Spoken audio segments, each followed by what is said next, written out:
الله أكبر الله أكبر الله أكبر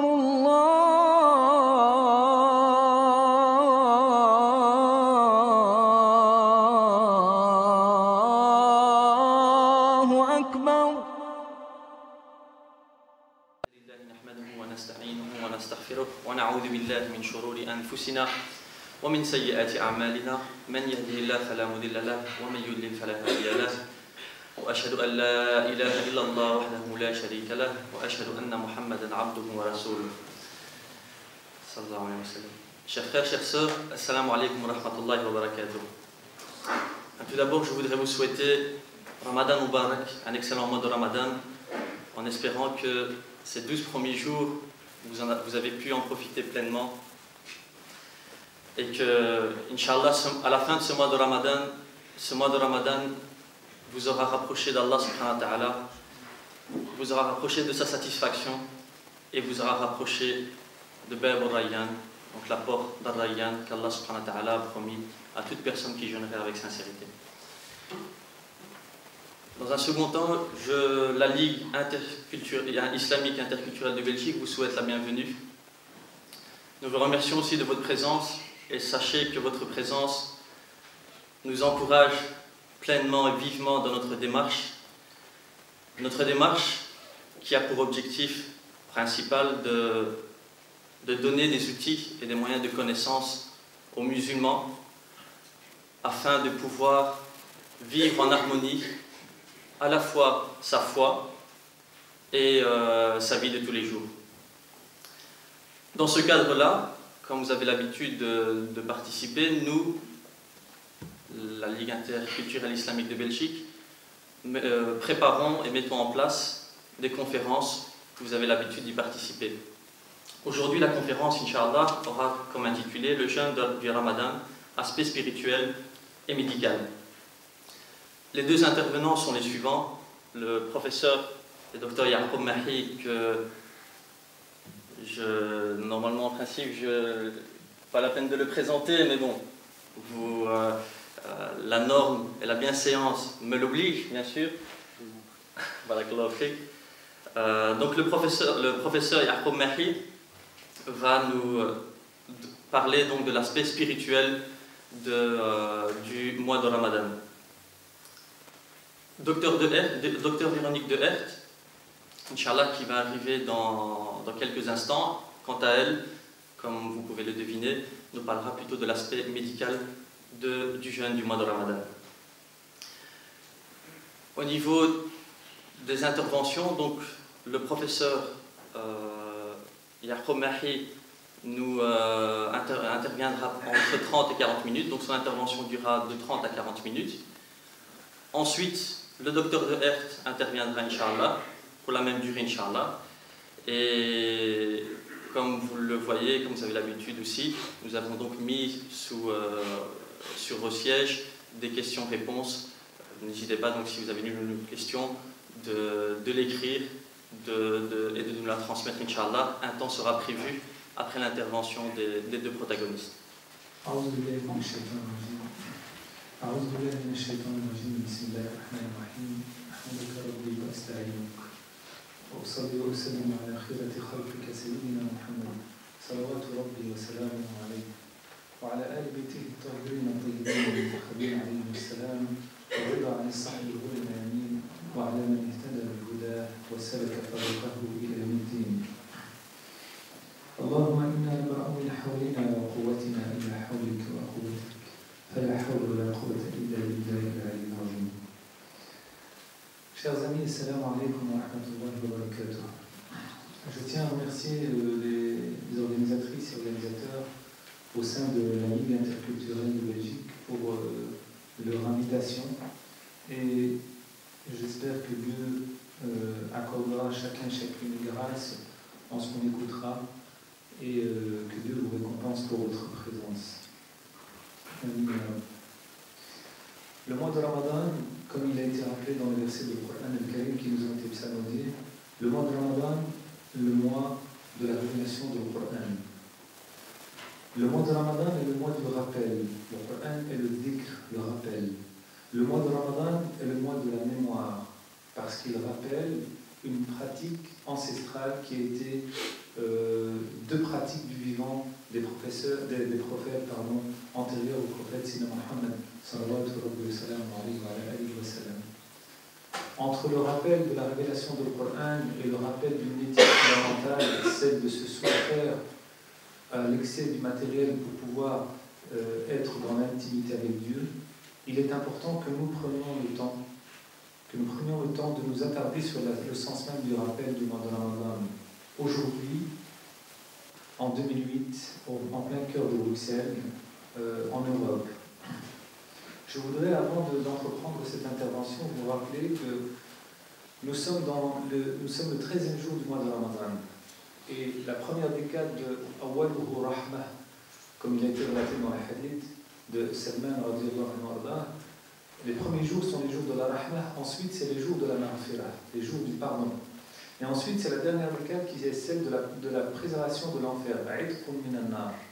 À nous de nous situer et à nous de choisir où est-ce qu'on veut se retrouver. À nous d'entreprendre les causes de la réforme, d'une réforme intérieure. Ce début du mois de Ramadan nous rappelle beaucoup de choses, puisque le mois de Ramadan, c'est le mois du rappel. Dans Surat Ibrahim, Dieu exalté soit-il, nous rappelle dans le Coran Karim, rappelez-leur du jour de Dieu. Et dans Surat Al-Dhariyat, il nous dit exalté soit-il, rappelle parce que le rappel est profitable aux hommes de foi, aux croyants. On a besoin de se rappeler la mémoire. Le mois de Ramadan n'a été valorisé que par la révélation du Coran en ce mois. L'imam Ahmad ibn Hanbal nous relate une tradition. Il rapporte que le mois de Ramadan est le mois de la révélation et est un mois béni du fait de la révélation antérieure au Coran aussi. La Torah, l'Évangile, le Psaume, le livre des prophètes, tous ces livres-là ont été révélés en dehors le mois de Ramadan. C'est un mois qui porte en lui une certaine bénédiction, celle de voir la lumière céleste étouffer les ténèbres terrestres. La lumière de Dieu, exalté soit-il, prendre proximité de l'humain pour lui permettre d'aspirer au divin. Et ce mois de Ramadan a commencé cette année en nous rappelant quelques phases, en nous rappelant quelques éléments de l'histoire. Notamment, le mois de Ramadan nous rappelle la bataille de Badr. Hier, le 12 Ramadan, on commémorait le début de l'expédition de Badr. Le 12 Ramadan, le prophète alayhi salam sort de Médine pour entreprendre cette expédition, qui aura lieu le 17e jour du mois de Ramadan. Pendant le mois de Ramadan, il y eut la libération de la Mecque, Fath Mecca, le 20e jour du mois de Ramadan. Pendant le mois de Ramadan a eu lieu la bataille de Ain Jalut, la bataille de Ma'rakat Hittin avec Salah ad-Din al-Ayyubi rahimahullah ta'ala. Et bien d'autres expéditions ont eu lieu durant le mois de Ramadan.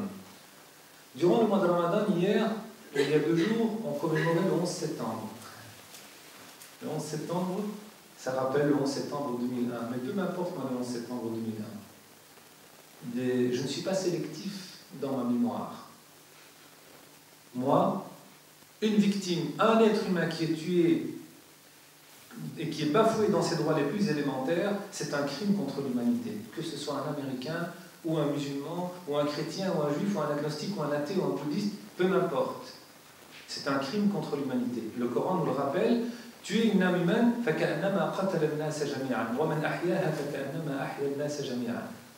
c'est comme si on tuait toute l'humanité. Et sauvegarder la vie d'un humain, c'est sauvegarder la vie de toute l'humanité. Le 11 septembre, il y a eu effectivement des atrocités aux États-Unis. La criminalité de l'administration Bush américaine. Aujourd'hui, on sait que, et pas uniquement dans le réseau Voltaire, mais bien ailleurs aussi, des spécialistes même de la Maison-Blanche nous rappellent qu'il y a eu l'implication des autorités américaines ou de l'administration Bush dans les attentats du 11 septembre, qu'on nous a menti dans les médias. Et les choses se dévoilent petit à petit.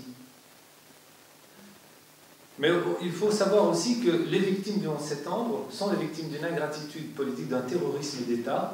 Déjà, le professeur Roger Garoudi disait à ce moment-là, en 2001, après les attentats du 11 septembre, il disait qu'il s'agit en fait d'un coup d'État américain.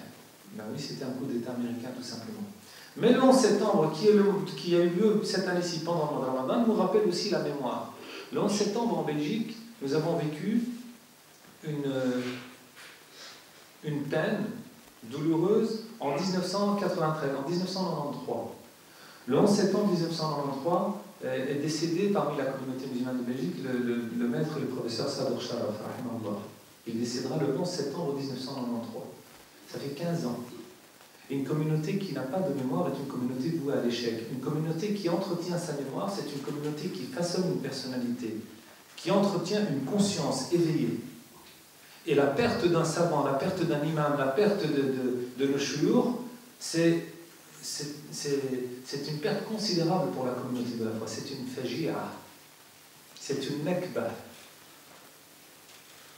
Les ulama sont les héritiers des prophètes. Les ulama warathatul anbiya. Et entretenir la mémoire des savants et de nos maîtres, c'est entretenir l'enseignement qu'ils ont dispensé. Parce qu'ils ont orienté, ils ont éduqué, ils ont accompagné, ils ont façonné des personnalités, ils ont entretenu l'esprit d'une communauté. Les phares de Dieu sur terre, les awliya, les salihin, sont la lumière de Dieu sur terre, ils sont les héritiers des prophètes. Et Dieu, exalté soit-il, ne reprend pas vers lui la science en la retirant des cœurs des hommes, mais il reprend la science, comme dit le hadith, par la mort des savants. Jusqu'au moment où il n'y a plus de savants, les gens considèrent n'importe qui comme alim, comme savant, et n'importe qui fait des fatwas et donne des avis, il égare avec lui les gens. Il s'égare, il égare la masse avec lui. La mort de nos ulama, la mort du Cheikh Sadr Sharaf, qui a façonné la communauté pendant 20 ans, il l'a accompagné, il en a été un acteur et un élément pendant 20 années. On ne peut pas comme ça, 20 ans, oublier ces 20 années. Ça fait 15 ans qu'il est décédé. Et la mémoire de Sadr Sharaf, c'est la mémoire de nos parents. C'est la mémoire de la reconnaissance de l'islam en Belgique en 1974. C'est la mémoire de la constitution des 300 mosquées que nous avons en Belgique. On ne peut pas oublier ça. Et tous nos ulama en Belgique, et tous nos chouyours, ceux qui sont vivants comme ceux qui sont morts. Vous prenez n'importe lequel des chouyours, peu m'importe son orientation, sa tendance, son idéologie, il apporte quelque chose. On a la responsabilité de valoriser cette mémoire de nos chouyours parmi nous. Ça fait partie de la mémoire du mois de Ramadan. Vous allez me dire, ce n'est pas le sujet de la spiritualité. Bien certes, oui, c'est le sujet de la spiritualité.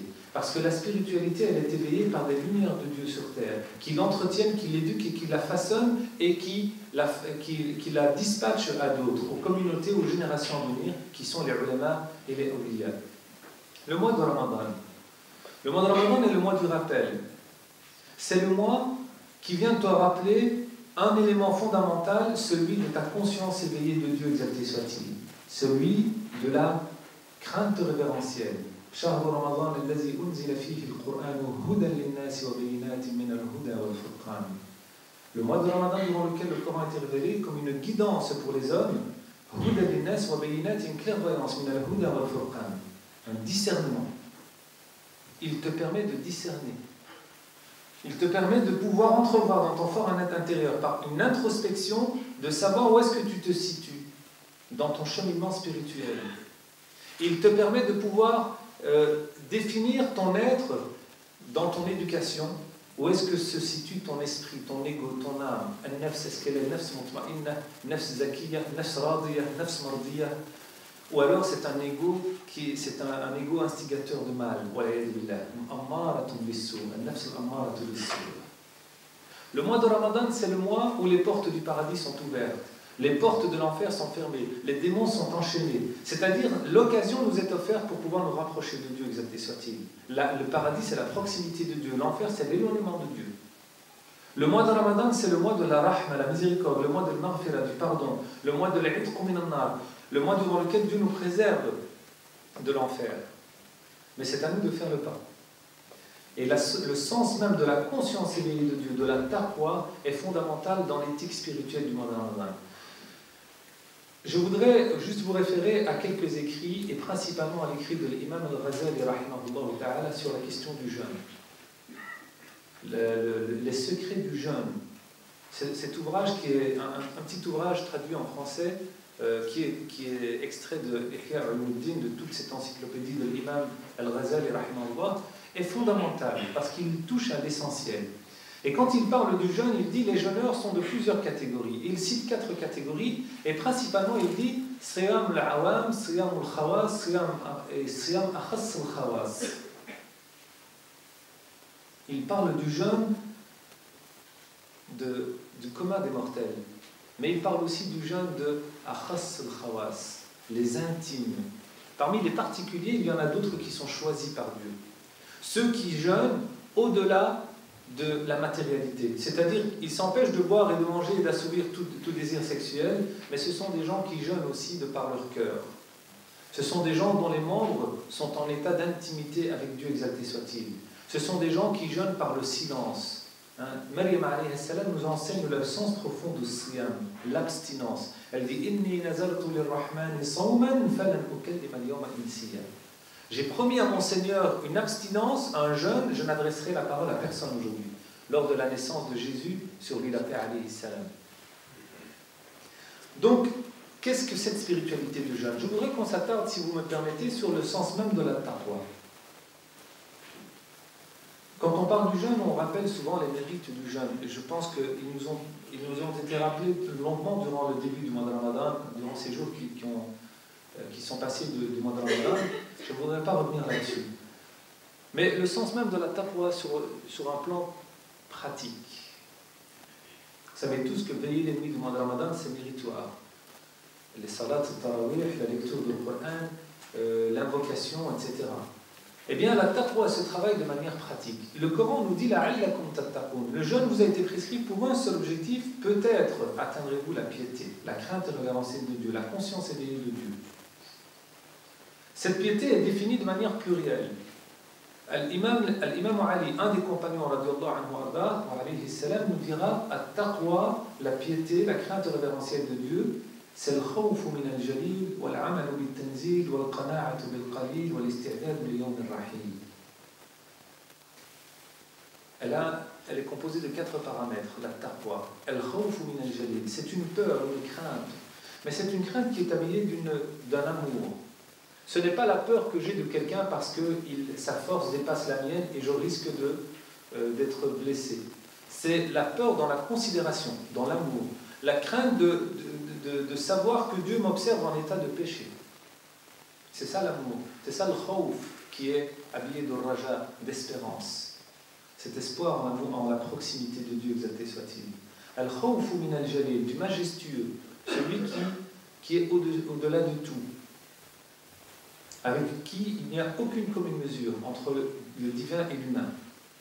Dieu exalté soit-il, El-Jalil, le transcendant exalté soit-il. Et le fait d'agir en conséquence de la révélation.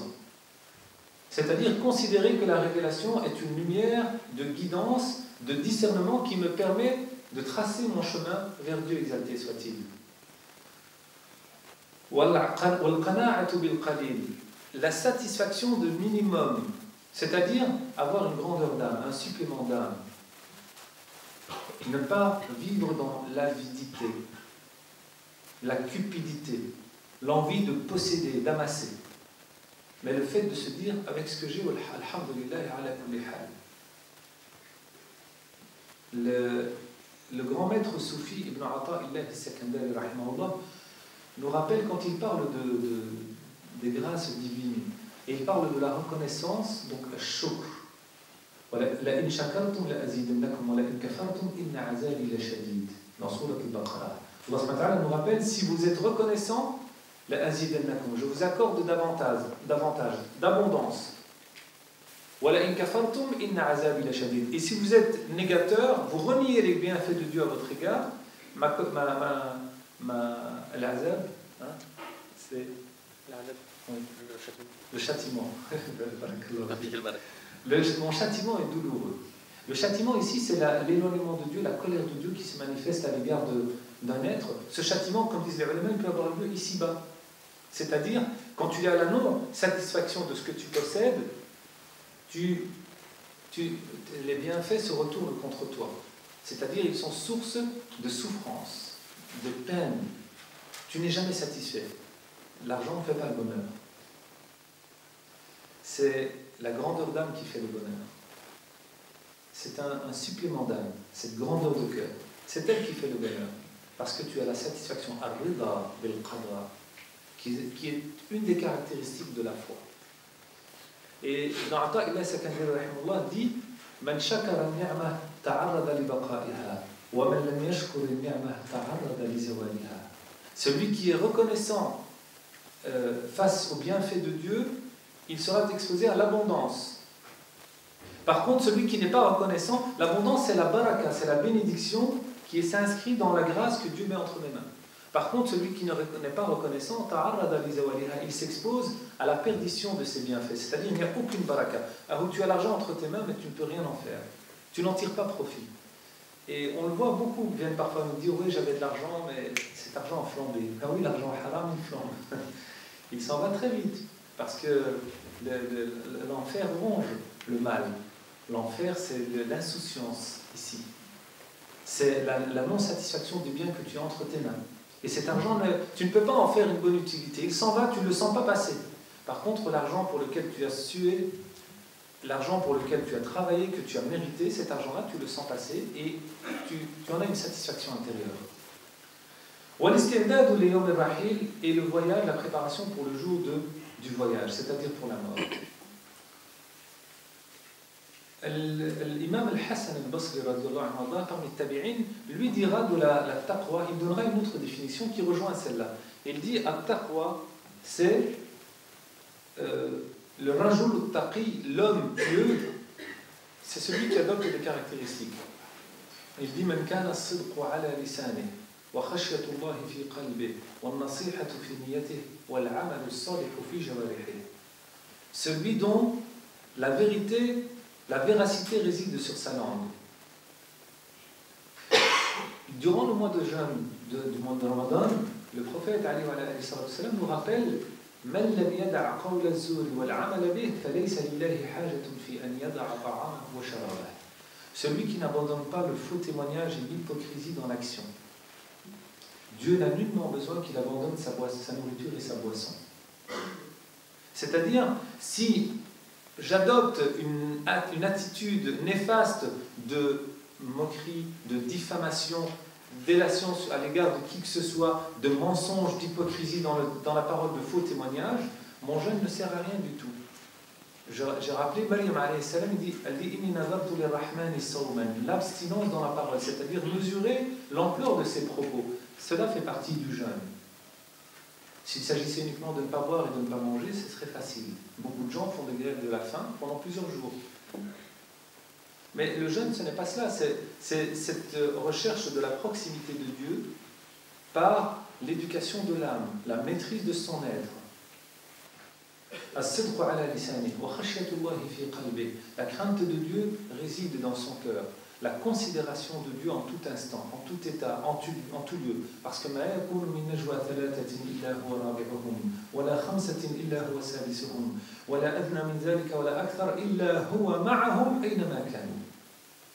Coran Karim nous rappelle la présence de Dieu parmi nous, que nous soyons 3 ou plus ou inférieurs à ce nombre, Dieu est avec vous où que vous soyez. La prise de la conscience de la présence de Dieu parmi nous. Le sens profond de la crainte révérentielle de Dieu. Celui qui agit en conséquence de bonnes œuvres, c'est-à-dire qui dispatche le bien de par ses membres, ça ne s'arrête pas là, il s'agit aussi de maîtriser l'intériorité. C'est que dans tout ce que je vais dire et dans tout ce que je vais faire remarquer à mon prochain, à mon frère ou à ma sœur, il y a la volonté d'offrir un conseil. Et il n'y a pas la volonté de se moquer ou de dire voilà, j'ai découvert tes défauts. Il a rapporté dans l'Athar al-Muslimuna al-Mu'minuna ba'duhum li ba'din nasaha wal-munafiquna ba'duhum li ba'din ghashasha.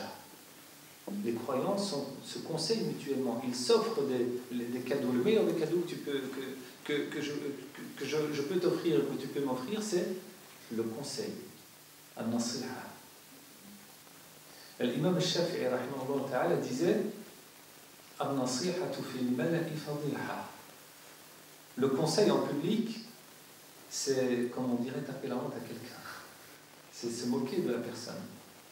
Parce que si j'ai connaissance de tes défauts, de tes manquements, de tes failles, je n'ai pas le droit de les dévoiler.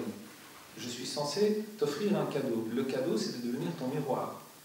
C'est-à-dire te refléter ta propre image d'une manière sage, de te le faire savoir d'une bonne manière. Quand on sait que la taqwa, c'est cet engagement pratique, elle développe en nous une thamara. Le bénéfice, c'est quoi? C'est le khashiyatu min Allah, la crainte révérentielle de Dieu. Il est dit dans un hadith sahih, dans le hadith du Qudsi al-Jalil, Kullu amal ibn Adam lahu illa as-siyam fa innahu li wa ana ajzi bih. Tous les actes que fait l'être humain sont pour lui, c'est-à-dire il en connaît la récompense. Si ce n'est le jeûne, innahu li wa ana ajzi bih, il est pour moi, c'est-à-dire pour Dieu, exalté soit-il, et moi seul en accorde la récompense. C'est-à-dire que le jeûne est un élément qui entretient le secret ou l'intimité totale entre l'humain et le divin. Ni un ange rapproché n'en connaît sa valeur, ni un prophète envoyé n'en connaît sa dimension. C'est une intimité en secret entre l'humain et le divin. Le maître Sadr Sharaf, sainteté sur son âme, disait, en parlant du jeûne,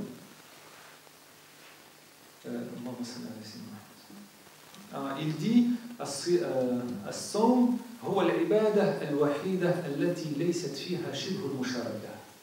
Il dit le jeûne est la seule adoration en laquelle ne réside pas pour laquelle il n'y a pas de semblable. C'est-à-dire, et il donne un exemple, il dit la prière, le fait de s'agenouiller, le fait de se prosterner. Il y a des gens qui vont se prosterner devant d'autres personnes pour acquérir leur grâce. Une poignée de main sur l'épaule. On se rapproche d'un tyran. On le voit à la télévision. Certains pharaons pour lesquels on se prosterne aujourd'hui. On voit certaines personnes on veut s'approcher de ces personnes, on va s'abaisser devant elles, on va s'humilier devant son semblable. Ça ressemble à la prière, parce que la prière, c'est une humilité de l'homme et un rabaissement de l'homme face à la grandeur de Dieu, exalté soit-il. On se rapproche parfois d'un semblable en lui offrant des pots de vin. On appelle ça des cadeaux, ça passe mieux. Un pot de vin. Rishwa. Ce qui a déchiré, ce qui a déstabilisé des populations entières. La corruption, quand elle s'installe dans une communauté, elle déchiquete cette communauté. Et elle instaure des couches sociales où il y a le dominateur et le dominé. On le voit dans les pays musulmans. Rishwa. Et ça, c'est comme la zakat, quand tu donnes la zakat. Le pèlerinage, c'est rendre visite à Dieu, exalté soit-il, dans sa demeure sacrée, le temple sacré de Dieu, Al-Kaaba. Parfois, on veut se rapprocher de quelqu'un, on va outrepasser l'hiérarchie et on va aller frapper à sa porte directement, pour pouvoir passer par un intermédiaire, pour pouvoir bénéficier d'une grâce. Mais jamais on a vu dans aucune des sociétés humaines quelqu'un qui se rapproche d'un humain en jeûnant pour lui un jour. Parce que je me retire chez moi à la maison, je peux m'enfermer et rompre mon jeûne. Et personne ne me voit. Mais ce qui m'empêche de le faire dans mon intimité chez moi à la maison, c'est la prise de conscience que Dieu m'observe et que Dieu est avec moi. C'est ce qu'on appelle l'ikhlas, la sincérité dans l'action. Et il dira subhanahu jalla fi ulah dans le hadith al-Qudsi al-ikhlasu sirrun min asrari istawda'tuhu qalba man ahbabtu min ibadi la yattali'u alayhi malakun fayaktubahu wa la shaytanun fayufsidah. Al-ikhlas, la sincérité, c'est un secret parmi mes secrets. C'est Dieu qui parle, exalté soit-il. Je l'inscris dans le cœur de qui j'aime de mes serviteurs. Ni un ange rapproché n'en connaît sa valeur afin d'en écrire son intensité afin d'en écrire sa valeur, ni un démon lapidé n'en connaît sa valeur afin de t'en détourner. C'est un secret, une intimité entre le Seigneur et le serviteur. Cette sincérité, elle pousse l'individu à agir en conséquence de l'amour de Dieu, exalté soit-il. Alors cette taqwa et cette crainte révérentielle de Dieu éveillent en nous cette spiritualité de conscience éveillée de Dieu. Avec qui? Avec nous-mêmes d'abord, et ensuite avec les autres. Pourquoi? Dans ces minutes qui me restent, je voudrais prendre un autre volet de la spiritualité qu'on considère souvent comme étant un élément qui n'a rien à voir avec l'engagement spirituel, mais qui est plus de l'engagement politique, militaire, etc., qui est le sens de djihad. Le terme djihad a une portée spirituelle, fondamentale, qui est, en arabe, le djihad, ça veut dire l'effort. Ce n'est pas la lutte armée, c'est l'effort. Mais cette forme d'effort, elle s'habille de manière plurielle. À des moments, cet effort déployé est d'ordre militaire. À d'autres moments, il est d'ordre matériel. À d'autres moments, il est d'ordre physique. À d'autres moments, il est d'ordre spirituel. Mais la spiritualité vient réguler le tout. Le jihad al-nafs, le combat contre soi. Le mois de Ramadan nous enseigne à maîtriser ses instincts, à être maître de sa personne. J'ai un verre d'eau devant moi, je ne peux pas le boire. Ça ne veut pas dire que l'eau est interdite, elle est illicite, au contraire. Mais à ce moment-là, entre l'aube et le coucher du soleil, je ne peux pas consommer de boisson, de nourriture. Pour apprendre à maîtriser ma personne, ma volonté, et aussi à découvrir la valeur des choses, des éléments. Nous sommes dans un monde d'opulence, de gaspillage.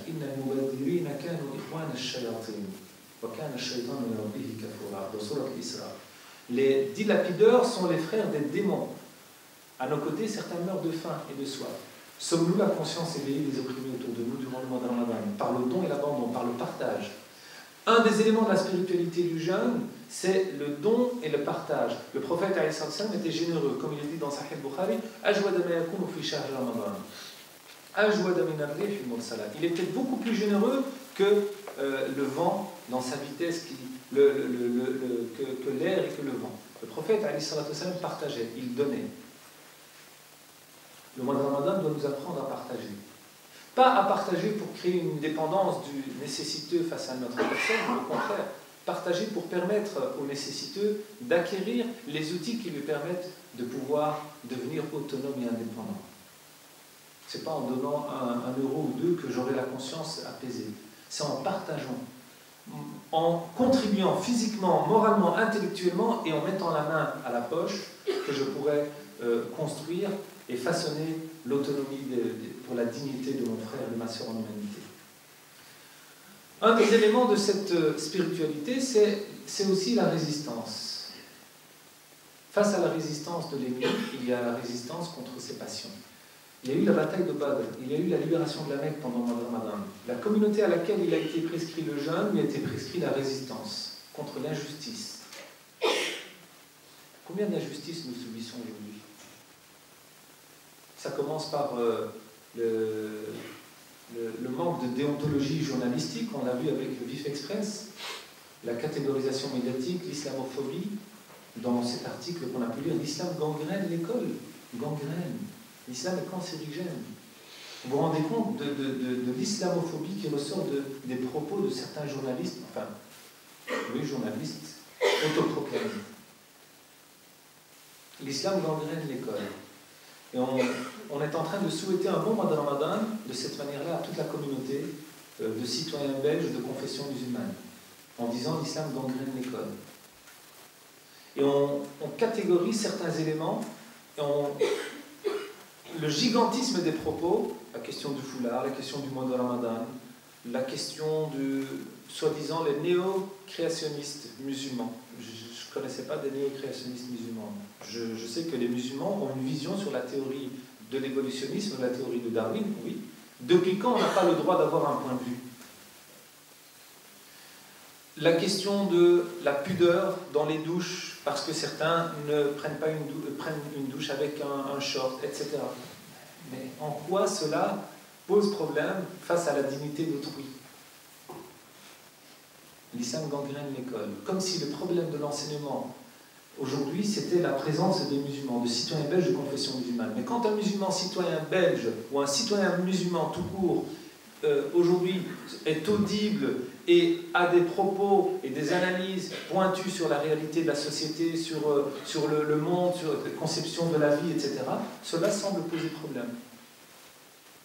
L'islam gangrène l'école. Matraquage médiatique avec tout ce qu'il y a autour du 11 septembre. Les propos de la ministre de l'Intérieur française qui laissent entendre que l'islam sort des prisons de France et que les prisons sont une poudrière d'islamisme, de fanatisme musulman grimpant.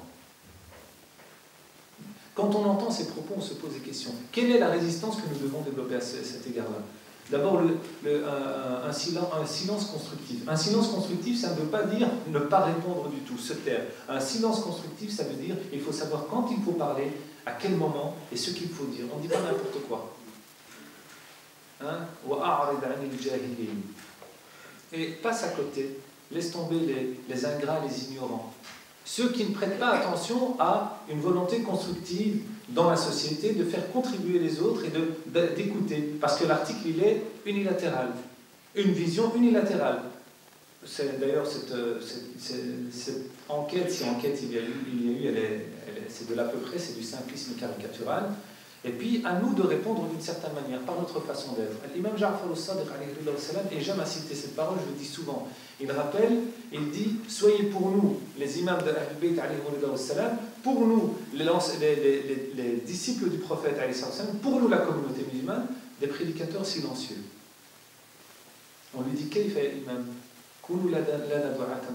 Il dit, bi akhlaqikum wa mawaqifikum wa thabatikum. Par votre comportement, par vos positions et par la fermeté. J'ai un comportement que j'adopte, exemplaire avec n'importe qui. Mais j'ai des positions. Je suis un homme de principe. Et je dois avoir une fermeté dans mes positions. Ça ne veut pas dire que je prétends détenir la vérité absolue. Ça ne veut pas dire que je ne dois pas revoir mes positions. Mes positions sont nourries par l'échange avec autrui. Mais il y a une certaine fermeté à adopter. Quand je sais que j'ai raison, que je revendique un droit, les plus élémentaires, garanti par la Constitution, eh bien, je vais jusqu'au bout de mon combat. Ça, c'est fondamental. Par contre, baisser les bras, on a vu, des jeunes filles ont été expulsées de certaines écoles, en tout cas une école, je ne veux pas citer le nom, pour la question du port du foulard. Certains parents sont venus chez certaines jeunes filles en leur disant « Retirez votre foulard et rentrez à l'école ». Il est où le combat? Certaines jeunes filles se retrouvent maintenant, elles ont l'impression d'être arrachées de leur propre identité, de sa personnalité. Il n'y a pas ce soutien jusqu'au bout, il n'y a pas ce combat. Et c'est ça le sens du jihad, c'est ça, quand il est nourri par la spiritualité, c'est d'avoir des positions, d'aller jusqu'au bout de mes principes et de mes positions. De manière légale, de manière constructive, de manière sage, sans porter atteinte à qui que ce soit, en respectant le point de vue d'autrui. Et je voudrais terminer cet exposé par des outils pratiques du travail de la spiritualité durant le mois de Ramadan. Le prophète alayhi salatu wassalam nous dit Iza ja'a Ramadan, c'est dans un très long hadith rapporté par Salman al-Farisi radiyallahu anhu arda, où le prophète alayhi salatu wassalam parle du mois de Ramadan. Il dit Laqad adallakum shahrun awwaluhu rahma wa awsatuhu maghfira wa akhiruhu wa itqu minan nar. Et bien à la suite de ce hadith, il dit Iza ja'a Ramadan akthiru fihi min arba'i khisal. Quand le mois de Ramadan arrive, accomplissez abondamment 4 caractéristiques.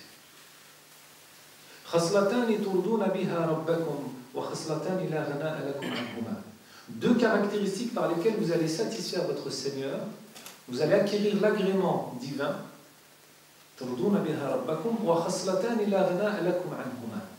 Et 2 autres caractéristiques qui vous sont indispensables, vous ne pouvez pas vous en passer.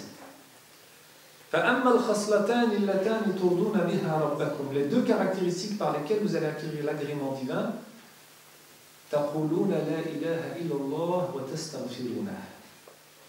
vous dites la ilaha illallah et vous implorez le pardon de Dieu, exalté soit-il. Ça semble banal, simple, mais c'est profond. Quand vous lisez Sahih al-Bukhari, il commence, rahimahullah ta'ala, son Sahih par le premier hadith Innama al-a'malu bin-niyyat wa innama likulli imri'in ma nawa. Le hadith de Omar radiyallahu anhu arda. Les actes valent par leur intention. Le fait de dire la ilaha illallah, c'est-à-dire définir le sens même de mon intention. Rien de divin si ce n'est Dieu. La ilaha illallah, rien de divin si ce n'est Dieu. Ça veut dire qu'il n'y a personne qui mérite d'être adoré en deçà de Dieu. Personne ne doit être craint en deçà de Dieu. En personne, je porte l'espoir absolu, si ce n'est en Dieu exalté soit-il. Il n'y a de créateur que Dieu. Il est celui qui donne la vie, la mort, la richesse et la pauvreté, la santé et la maladie, exalté soit-il. Il est le premier et le dernier, le noyau et le terme de toute chose. Il est l'apparent et le caché, exalté soit-il. Donc, taquluna la ilaha illallah. Le fait de dire la ilaha illallah, c'est de renouveler la vivacité de nos cœurs. Il dira alayhi wa ala alihi afdalu salati wa azka taslim. Inna al-quluba la tabla kama yabla'u thawb al-khariq. Fas'alu Allah an yujaddida al-iman fi qulubikum. Les cœurs s'usent au même titre qu'un vêtement s'use. Implorez Dieu pour qu'il renouvelle la foi dans vos cœurs. Et un de ces éléments, il dit فَجَدِّدُوا الْإِيمَانَ فِي قُلُوبِكُمْ بِلَا إِلَهَ إِلَّا اللَّهِ. Par le fait de dire abondamment la ilaha illallah. Le fait de le dire, le fait de le répéter, le fait de... Vous savez, dans la répétition d'un acte, il y a la recherche de la profondeur du sens de cet acte. La fréquence de la répétition d'un terme, d'un mot, c'est un élément qui permet au cœur, qui permet à la langue de s'habituer à faire pénétrer dans les entrailles du cœur le sens de ce terme. Le fait de dire la ilaha illallah.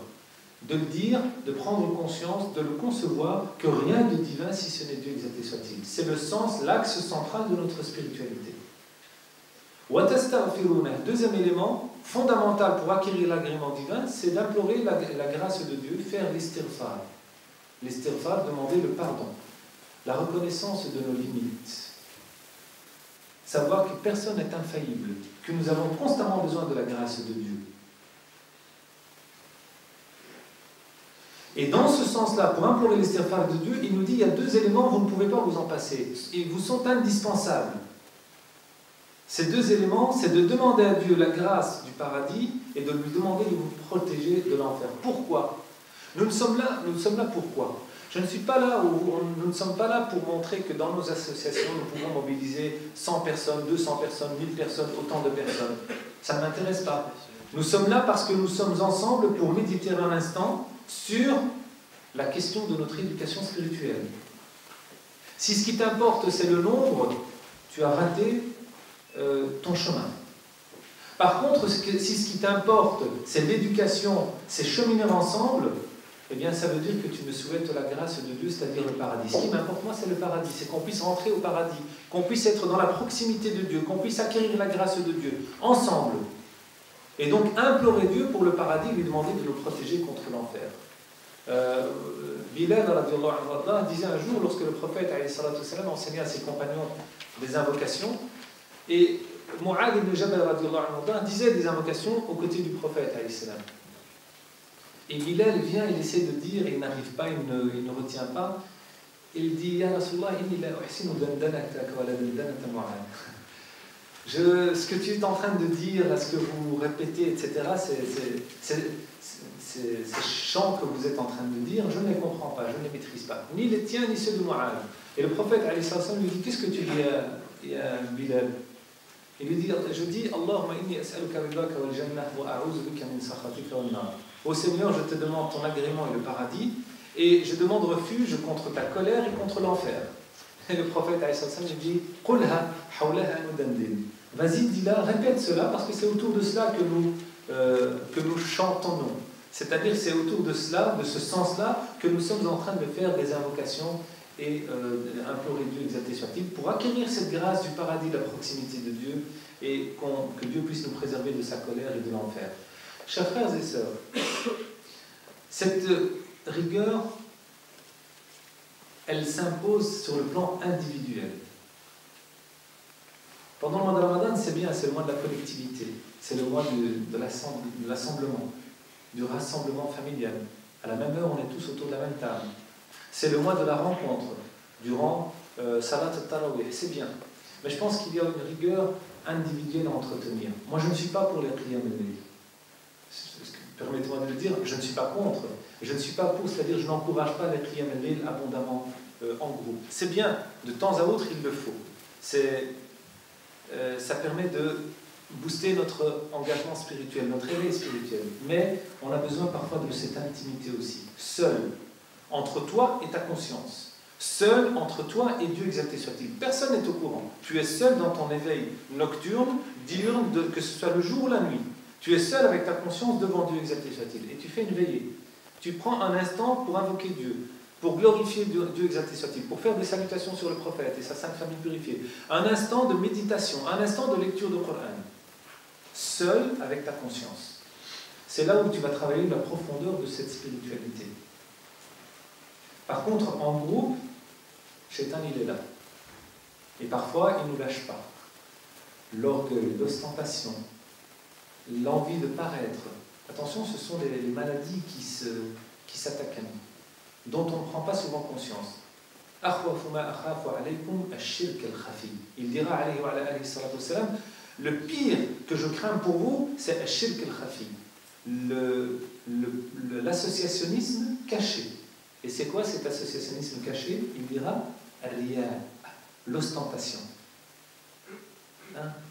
L'un d'entre nous se dit, j'ai lu le Coran, j'ai prié, salat tarawih, j'ai écouté l'imam, j'ai fait dhikr, j'ai fait dua, j'ai donné sadaqa, mashallah, ana qara'at al-Qur'an, ana tasaddaqt, ana sallayt, mashallah, ana min ahli al-jannah, a'udhu billah. Hein, et l'un d'entre nous s'imagine avoir atteint le summum de ce qu'il doit atteindre. La prétention à la suffisance. Et je suis au paradis. A'udhu billah.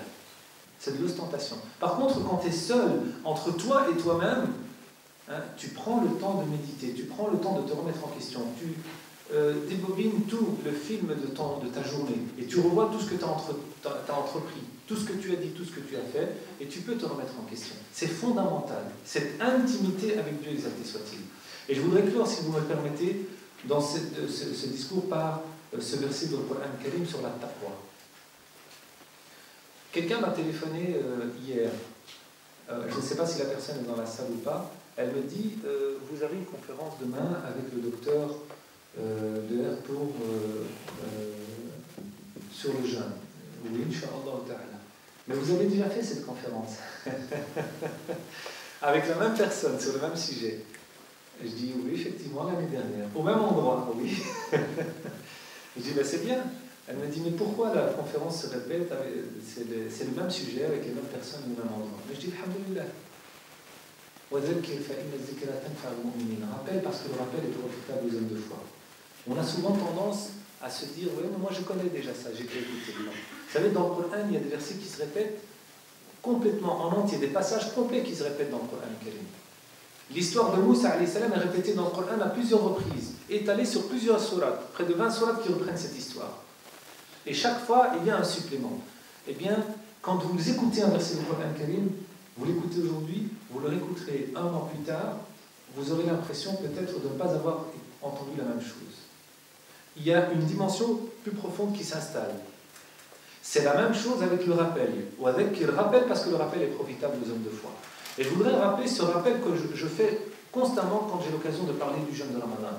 Innal lazina taqaw, ceux qui ont atteint la piété, c'est ce que nous recherchons par le jeûne. Iza massahum ta'ifun min ash-shaytan litazakkaru fa iza hum mubsirun. Dans Surat Al-A'raf. Dans Surat Al-A'raf, Allah subhanahu wa ta'ala nous dit ceux qui ont atteint la piété. La piété, c'est l'objectif du jeûne. Eh bien, quand vous avez atteint cette piété, vous n'êtes pas à l'abri. Ceux qui ont atteint la piété, quand ils sont effleurés par une part de Satan, c'est-à-dire ils sont touchés par le soupçon, par le doute, par les tentations, par les passions, les désirs, les plaisirs, l'insouciance, l'oubli de Dieu, ils sont effleurés par Satan. Quand une part de Satan les effleure, ils se rappellent et ils deviennent clairvoyants. Ils se rappellent la grâce de Dieu. Ils se rappellent la colère de Dieu. Ils se rappellent leur objectif, leur devoir vis-à-vis de Dieu, exalté soit-il. Ils se rappellent le paradis et l'enfer. Ils se rappellent l'amour de Dieu, exalté soit-il. Et pour expliquer ce verset, Ibn Ata'illah al-Sakandari dira dans une de ses sagesses, il dit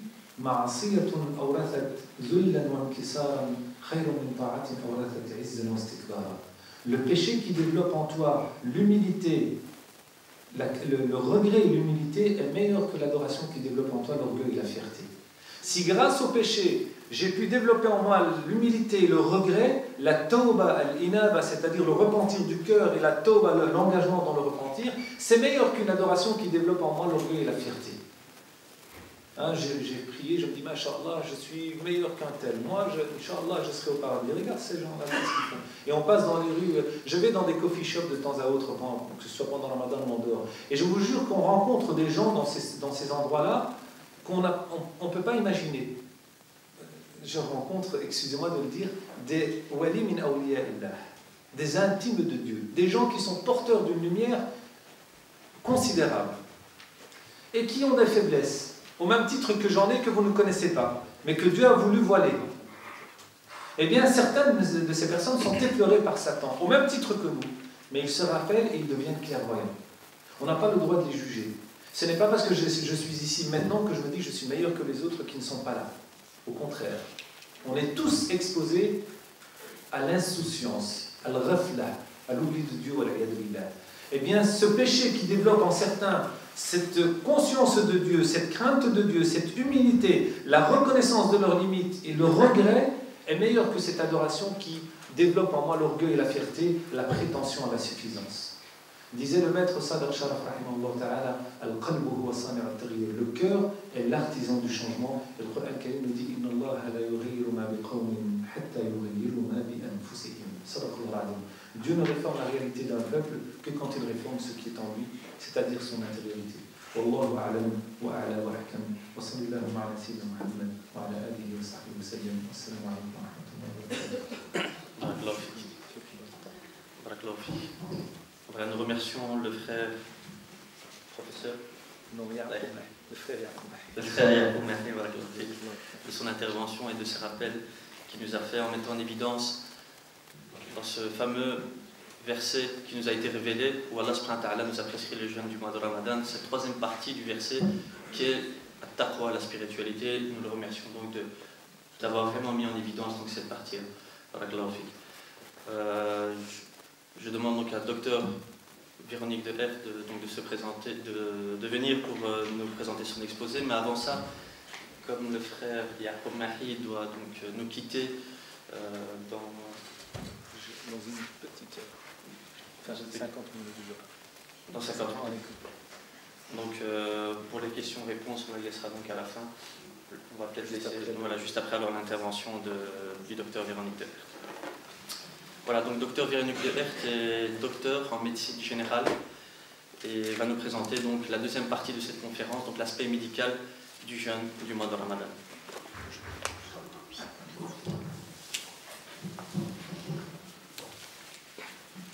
Salam alaikum à toutes et à tous. Je vous souhaite un joyeux Ramadan et je suis heureuse de vous accueillir avec nos frères et sœurs ici dans les locaux de la Ligue pour parler aujourd'hui du Ramadan et des implications qu'a le jeûne de Ramadan sur la santé. Effectivement, on en a déjà parlé l'an dernier. Il y aura des petites modifications, principalement par rapport à cette année, parce que cette année, les journées sont très longues et j'ai constaté beaucoup de malaise, etc. Enfin, j'en discuterai un petit peu plus tard. Donc, je voudrais rappeler, comme l'a dit le frère Yacoub, que le jeûne dans l'islam, dans la conception islamique, est différent des autres jeûnes qui pourraient être recommandés, même pour la santé, par certains médecins, dans le sens qu'elle a une valeur hautement spirituelle. On va s'abstenir de jeûner c'est une privation volontaire et dévouée à Dieu, afin d'avoir une autodiscipline de l'esprit sur le corps. Et ça, c'est vraiment fondamental parce que ça change toutes les données et même les constatations sur le corps. Alors, je voudrais d'abord commencer en parlant des différents groupes de personnes qui vont soit devoir jeûner, soit pouvoir jeûner, soit ne pas pouvoir jeûner. Donc, chez qui il est vraiment interdit de jeûner. Alors, quelles sont les personnes qui doivent jeûner ? Il faut que toute personne qui jeûne, donc le jeûne de l'islam, soit musulmane, qu'elle soit douée de raison, ayant un corps et un esprit sains et résidant dans un lieu précis. Cela implique que ce jeûne n'est pas obligatoire pour une personne qui n'est pas musulmane, qui n'est pas folle, qui est malade.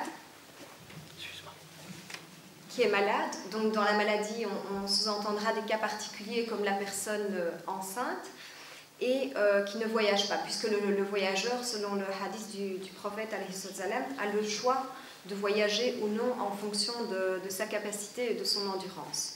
Alors qui peut jeûner mais ne doit pas jeûner, n'a pas une obligation stricte d'observer le jeûne. Il y a les enfants non pubères, donc c'est très bien de recommander aux enfants de débuter avant l'âge de la puberté à jeûner afin de s'entraîner quelques jours, le week-end par exemple, à ce jeûne. Les malades, pour autant que certaines conditions soient respectées, et les femmes qui sont enceintes ou qui allaitent, mais je vais en parler plus précisément plus tard. Qui ne peut pas jeûner, donc ça je crois que tout le monde le sait, c'est bien sûr les femmes qui sont en menstru ou en couche, après l'accouchement. Alors, je vais d'abord commencer par vous décrire un petit peu, de façon très simple, ce qui se passe dans le corps, tout simplement lorsque nous jeûnons. Bien, il faut savoir qu'il y a une hormone qui est tout le temps présente dans notre corps, qui s'appelle l'insuline. C'est une hormone qui nous permet d'assimiler nos apports énergétiques au niveau de nos cellules. Donc, qui permet de faire rentrer, on va dire, le sucre dans nos cellules afin de pouvoir bénéficier de cet apport énergétique. Donc, les premiers jours de jeûne, cette hormone est encore en dose assez élevée dans le sang. Et on ressent une certaine fatigue et parfois une chute du sucre dû au fait que justement cette insuline, cette hormone fait rentrer le sucre qui est en moins grand apport dans les cellules. Mais ce qui est particulier, donc au bout de 2-3 jours, ce qui se passe, c'est que cette insuline va faire place, cette hormone donc, va faire place à sa petite sœur qui s'appelle le glucagon, qui est une autre hormone, qui elle s'occupe de déstocker donc, les réserves énergétiques du corps et donc on va pouvoir mobiliser ces réserves énergétiques même sans apport alimentaire. Et bien sûr tout cela a des conséquences très appréciables pour le corps. Ça va permettre de mobiliser des ressources énergétiques, des réserves énergétiques qui ne le sont pas en temps normal. Alors, ceci permet aussi de montrer que notre corps est tout à fait parfaitement adapté au jeûne et le jeûne permet de réactiver des mécanismes de notre corps finalement qui ne sont pas activés par ailleurs et qui pourraient survenir par exemple en temps de famine, de pénurie alimentaire. Et un jeûne correctement effectué donc, permet vraiment au corps de se purifier et en mobilisant ses réserves énergétiques. Alors je voudrais donner quelques petits conseils, tout comme l'année passée bien sûr, sur les manières de s'alimenter pendant ce ramadan. Donc cette année c'est un jeûne assez long, donc approximativement de 16 heures. Étant donné que ce sont des longues heures, il faudra une consommation alimentaire tout à fait spécifique, avec une digestion lente. Un aliment est dit à digestion lente lorsqu'il est assimilé, il va durer approximativement 8 heures plus ou moins dans le corps et va permettre donc un apport de sucre et de réserve énergétique aux cellules, notamment au cerveau qui ne peut pas se passer du sucre. Donc pendant ces 8 premières heures, c'est notre apport énergétique en sucre lent, ce qu'on appelle aussi les sucres complexes qui va être utilisé. Donc quels sont ces apports? C'est par exemple du blé, de l'avoine, de la semoule, des légumineuses, ce qu'on appelle les légumineuses, les haricots, les lentilles, la farine complète, le riz, les pâtes. Et ensuite, il faudra faire attention à un apport alimentaire en fibres. Les fibres permettent en fait une diminution de diminuer la rapidité d'absorption des aliments, ce qui va éviter les pics de sucre juste après les repas et ralentir le transit intestinal, donc la vitesse d'absorption des aliments. Donc les fibres sont contenues évidemment dans les légumes, les fruits et aussi les légumes secs, les fruits secs, pardon. Donc les dattes par exemple. Il faudra bien entendu faire attention à un apport en protéines, en vitamines, etc. Alors, tout ça c'est pour la personne saine. Maintenant, je voudrais parler particulièrement de la personne malade. Alors, les personnes malades doivent, avant de jeûner, discuter avec leur médecin de leur situation médicale à l'instant T, c'est-à-dire de savoir si d'abord ils sont atteints d'une maladie chronique, c'est-à-dire à vie, ou d'une maladie ponctuelle, de savoir via une prise de sang ou des examens complémentaires si il leur est permis de jeûner ou pas, ou même interdit ou déconseillé. Donc les personnes qui sont atteintes d'une maladie aiguë, c'est-à-dire quelques jours, une pneumonie, une sinusite, une infection, donc vont s'abstenir de jeûner en fonction de la gravité, en fonction de ce qui leur sera recommandé par leur médecin, le jour de nombre nécessaire à reprendre leur santé, et ces jours seront reportés après le mois de Ramadan. Pour les personnes qui sont atteintes d'une maladie chronique, Certaines pourront jeûner si elles font un bilan au préalable avec leur médecin et que leur dit voilà, votre état de santé finalement, malgré votre maladie, n'est pas si grave que ça, il n'y a aucun problème, vous pouvez jeûner. Eh bien, ces personnes jeûneront. D'autres personnes ne pourront pas du tout jeûner et elles devront faire une compensation, donc financière. Je ne sais pas si Jacob n'en a pas parlé, peut-être qu'après tu pourras nous dire cette année ce que ça représente, cette compensation financière. Et alors, d'autres personnes donc, pourront jeûner avec précaution. Certains jours, elles le feront. Certains jours, elles ne pourront pas observer ce jeûne. Alors, j'ai beaucoup aimé en fait une petite phrase d'un auteur qui est Hassan Ayoub, qui a écrit donc le livre sur le fiqh des Ibadat. Et il dit la personne malade qui persiste à jeûner fait un acte détesté, car elle porte atteinte à sa santé et se détourne par une dispense accordée par Dieu, pleine de sa miséricorde.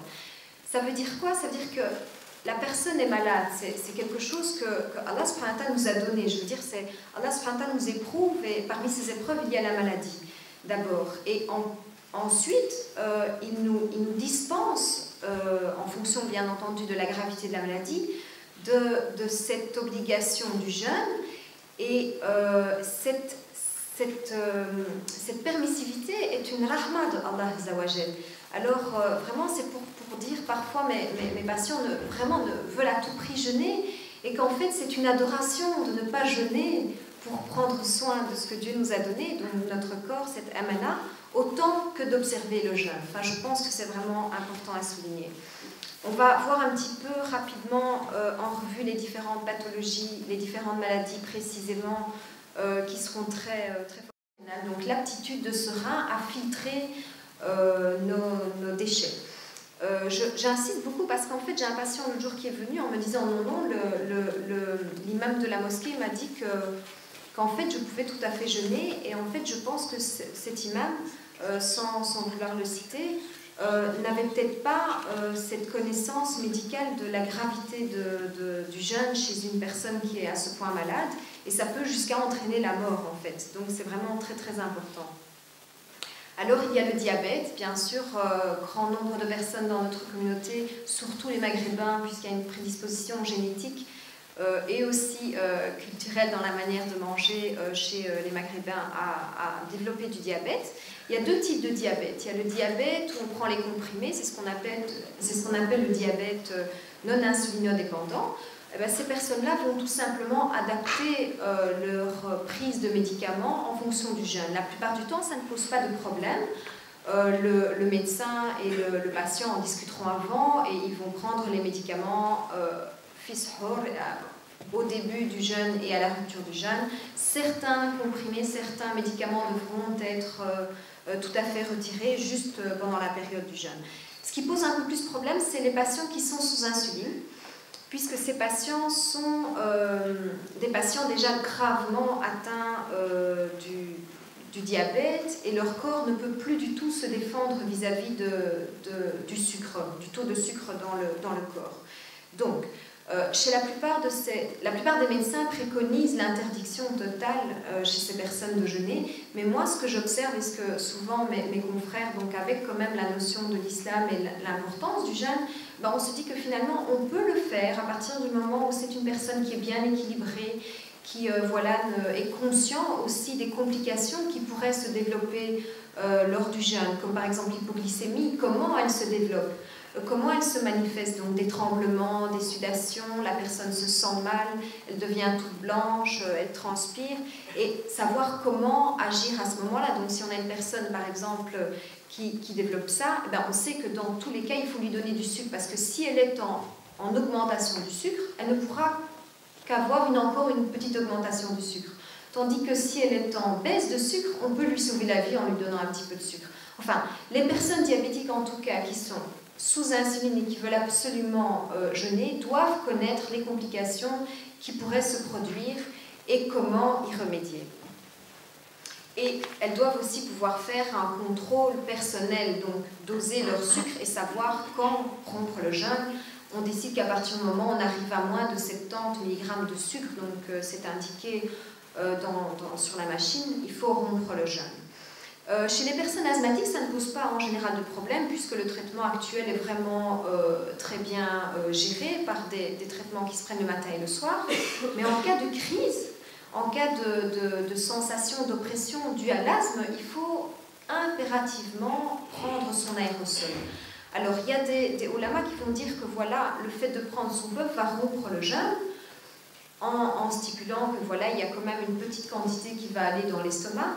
Mais il faut savoir que la plupart des ulamas, et surtout suite au consensus qui s'est fait de la part des médecins et des ulamas à Casablanca et en Turquie en 95 et en 97, ils ont décidé que voilà, la plupart du temps, on peut considérer que cet aérosol est tout à fait permis pendant le jeûne. Mais qu'importe, si on a besoin de ça, quitte à rompre son jeûne, il faut le faire parce qu'il faut savoir que l'asthme est une maladie mortelle encore actuellement. Il y a encore tous les jours enfin pas heureusement tous les jours en Belgique, mais tous les jours dans le monde, des gens qui meurent parce qu'ils ont une crise d'asthme. Alors il y a les problèmes gastriques. Les gens qui ont des problèmes d'estomac auront une petite difficulté à jeûner parce que l'estomac ne diminue pas en fait de produire son acidité malgré le jeûne. Donc il faudra faire attention très fortement à son alimentation, donc moins de café, moins d'épices, tout ce qui est tomates, plus de fibres parce que ça avale les acidités, ça neutralise donc l'acidité. Évidemment, en cas de vomissement avec du sang, sur le jeûne, ça va de soi.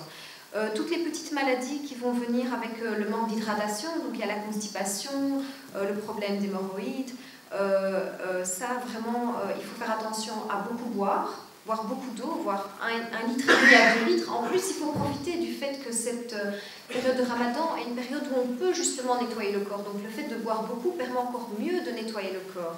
Donc boire beaucoup, manger des fibres, donc des légumes et des fruits. Faire attention aux infections urinaires qui se passent aussi du fait qu'on boit moins d'eau.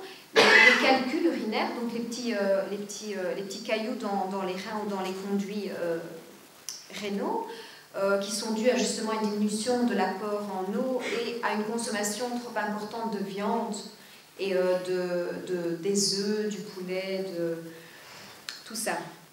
Alors les petits problèmes d'indigestion qui viennent souvent dus au fait qu'on mange beaucoup trop gras et beaucoup de produits acides, des sodas et tout ça. Alors je vais, comme je vous l'ai dit tout à l'heure, vous parler des malaises parce que cette année, vraiment, j'étais très étonnée par le nombre important de malaises qui se sont manifestés en Belgique et tant à ma consultation que chez mes confrères et consoeurs. Les indigestions, mais ça je pense que c'est comme chaque année. Alors il y a eu des gros problèmes de léthargie. La léthargie, ça veut dire un état de fatigue, mais total. Une grande fatigue. Donc des gens qui viennent qui disent je ne sais pas ce que j'ai un épuisement total. Ça se manifeste par de la sudation, de la fatigue, un manque d'énergie, des vertiges, de la pâleur et surtout en début d'après-midi.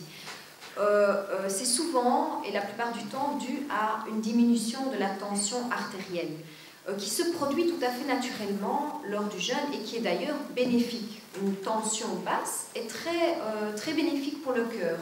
Mais bien entendu, quand ça descend par exemple en dessous de 10, on commence à le sentir et on ressent un malaise. À ce moment-là, est-ce qu'il faut faire une rupture?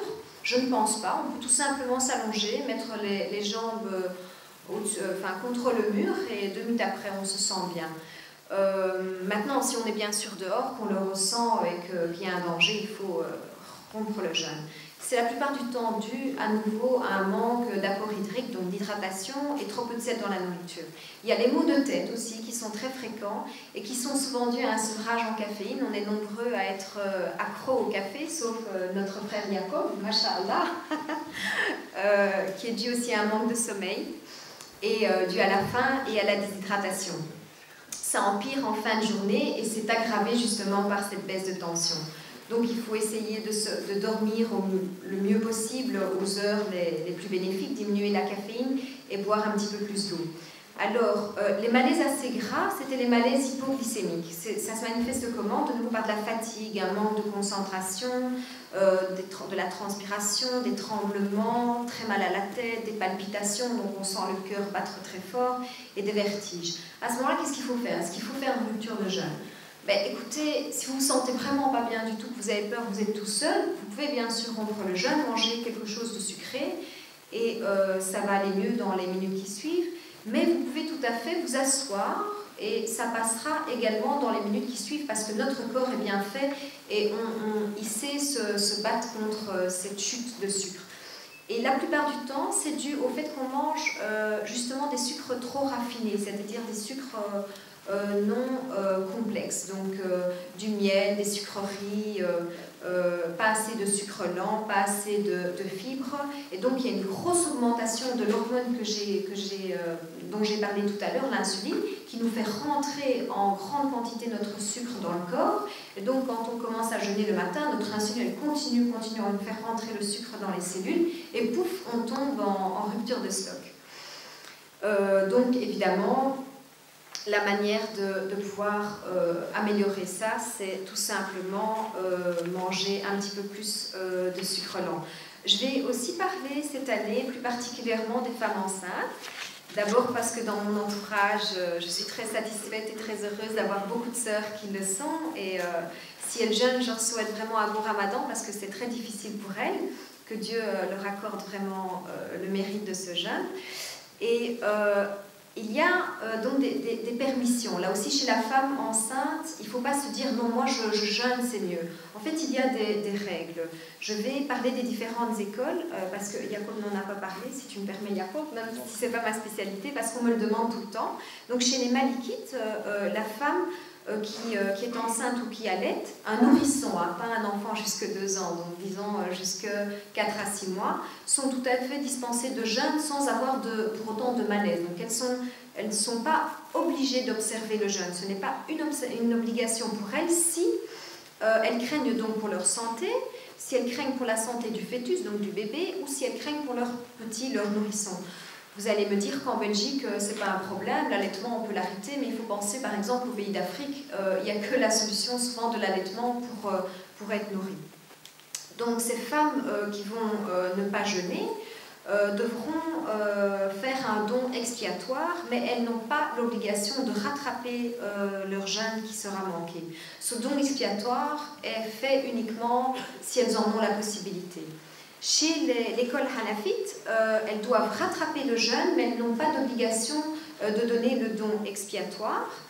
Chez les shafi'ites et les hanbalites, il faut rattraper le jeûne et faire un don si on rompt le jeûne pour le fœtus ou pour le nourrisson. Tandis que si on rompt le jeûne pour sa propre santé, on doit uniquement rattraper le jeûne et il ne faudra pas observer de période il ne faudra pas donner de... Comment on appelle ça ? De compensation. Enfin, d'expiation. Voilà. Voilà. Pour les femmes qui allaitent, donc je viens d'en parler. C'est les mêmes règles. Alors, quelques règles en général pour les femmes enceintes. A priori, il n'y a pas de problème pour la femme enceinte de jeûner, pour autant qu'elle se nourrisse convenablement, surtout de certains éléments. Par exemple, l'acide folique, ça se retrouve dans les abats, donc les ailes de poulet par exemple, dans les œufs, dans le foie, dans les lentilles, dans les légumes avec des feuilles vertes, le fer, donc à nouveau dans la viande, dans les lentilles, dans le foie, et boire beaucoup d'eau, jusqu'à 2 litres. C'est conseillé de boire 2 litres d'eau. Et pour autant qu'il n'y ait pas trop de vomissements, évidemment, puisque selon certaines écoles, même si on vomit, ce n'est pas pour autant que notre jeûne n'est pas valable, mais du point de vue de la santé, lorsqu'on vomit, on perd beaucoup de potassium et donc on se sent très faible. Et pour autant également que les heures entre l'iftar et suhoor le permettent. Donc cette année, évidemment, c'est possible de le faire, mais on va venir à des années où il y aura peut-être 1 ou 2 heures. À ce moment-là, il ne sera pas possible pour la femme enceinte de jeûner.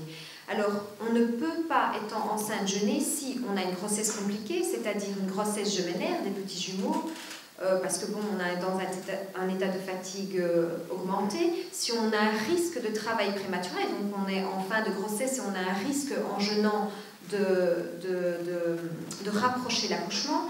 Si on a un problème placentaire, que par exemple le médecin dit que le placenta, donc la poche où le bébé se trouve, commence à se décoller.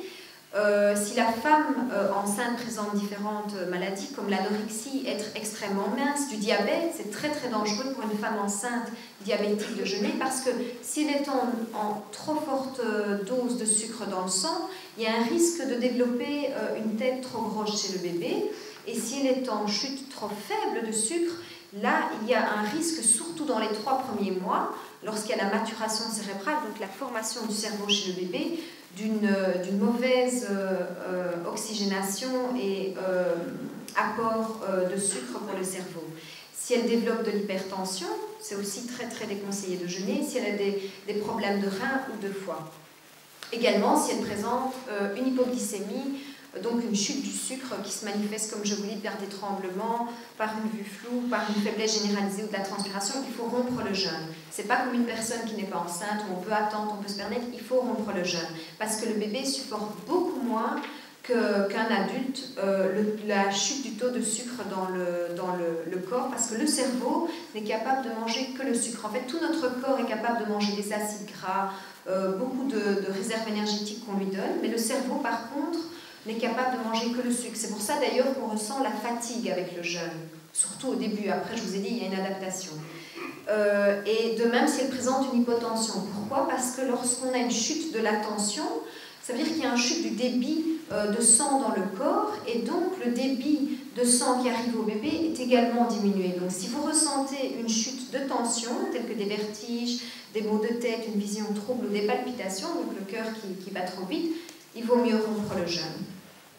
Et par ailleurs, beaucoup de gynécologues qui ne sont pas de confession musulmane, je peux les comprendre, bon, elles n'ont pas l'idéologie et l'éthique islamique que nous avons, disent que vraiment il est fortement déconseillé, interdit de jeûner. C'est pas vrai parce que en fait les études n'ont pas prouvé clairement l'effet néfaste du jeûne sur la santé de la femme enceinte, pour la simple et bonne raison que les études qui ont été faites sur un très petit nombre de personnes, et vous comprenez bien que les femmes enceintes ne sont pas des cobayes. On ne peut pas se risquer de prendre des risques, donc on ne peut pas prendre de risques avec une femme enceinte, et c'est pour ça que les études n'aboutissent jamais avec pertinence en montrant qu'il y a danger pour la femme enceinte.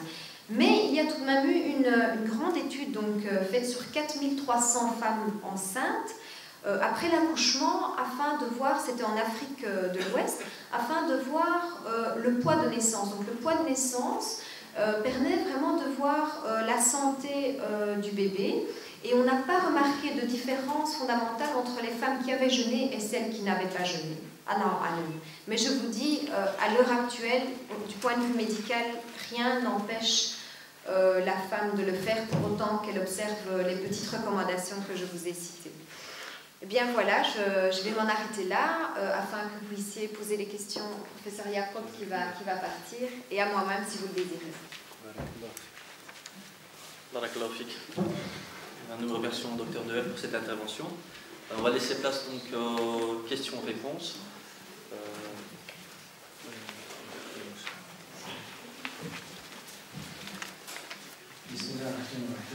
Je tiens à remercier le docteur Dehaene pour son exposé, qui était très pointu et intéressant, puisqu'il clarifie pas mal d'éléments, de données qui nous permettent par la suite de pouvoir définir les contours sur le plan de la pratique rituelle, puisque je rappelle que l'islam dit « Iqra bismi rabbik », et l'islam se réfère toujours à des compétences en matière de disciplines pointues comme le domaine scientifique, par exemple médical.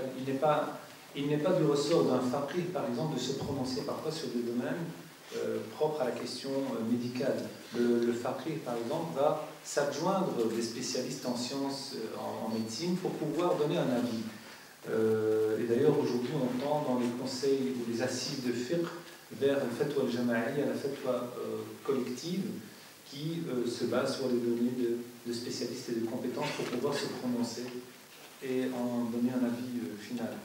Alors j'ai ici quelques questions, très rapidement, si vous me le permettez.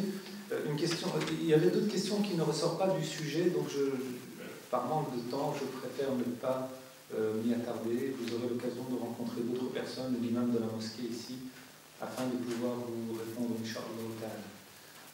Notamment, comment faire le bilan spirituel à la fin du mois béni de Ramadan? Comment savoir si le Ramadan nous a permis de récolter ses fruits spirituels au niveau individuel, mais aussi au niveau de l'ensemble de la société? Alors, effectivement, le mois de Ramadan est un mois béni. Ce n'est pas un mois sacré, c'est un mois béni. Et la bénédiction du mois de Ramadan, elle se récolte à travers la pratique du jeûne, à travers tout le mois de Ramadan, et d'autres pratiques comme les veillées de la nuit, la lecture du Coran, ou tout simplement la méditation, parce que la méditation est fondamentale et elle est centrale. Ce que je pourrais vous dire rapidement, c'est qu'il est indispensable de faire une introspection, une remise en question, et élaborer un bilan avec soi-même. Où est-ce que j'en étais au début du mois de Ramadan? Où est-ce que j'en suis maintenant? Qu'est-ce que j'ai pu acquérir? Quels sont les manquements que je n'ai pas pu combler? Et faire un bilan aussi par rapport aux jeûnes du Ramadan de l'année dernière. Et chaque année, on voit si on a réellement évolué ou pas. Je vous orienterai pour cela vers un passage du Coran al-Karim. D'ailleurs, ce sera un exercice de méditation individuelle à la maison, Inch'Allah Ta'ala. La lecture des derniers versets de Surat le discernement, Surat al-Furqan, la Surat 25. Dans les derniers versets à partir de وَعِبَادُ الرَّحْمَنِ الَّذِينَ يَمْشُونَ عَلَى الْأَرْضِ هَوْنًا وَإِذَا خَاطَبَهُمُ الْجَاهِلُونَ قَالُوا سَلَامًا. Le verset 63 jusqu'au dernier verset, puisque c'est une sourate qui porte 77 versets. Vous avez 14 versets à peu près qui vous permettent de méditer sur la profondeur spirituelle de votre jeûne. Parce que le jeûne, c'est quoi? C'est la recherche de la proximité de Dieu par la taqwa. La taqwa nous rend serviteurs du clément, du miséricordieux, Ibad al-Rahman. Les caractéristiques de Ibad al-Rahman sont élaborées dans ces versets du Coran Karim, et ça nous permet de voir où est-ce qu'on se situe.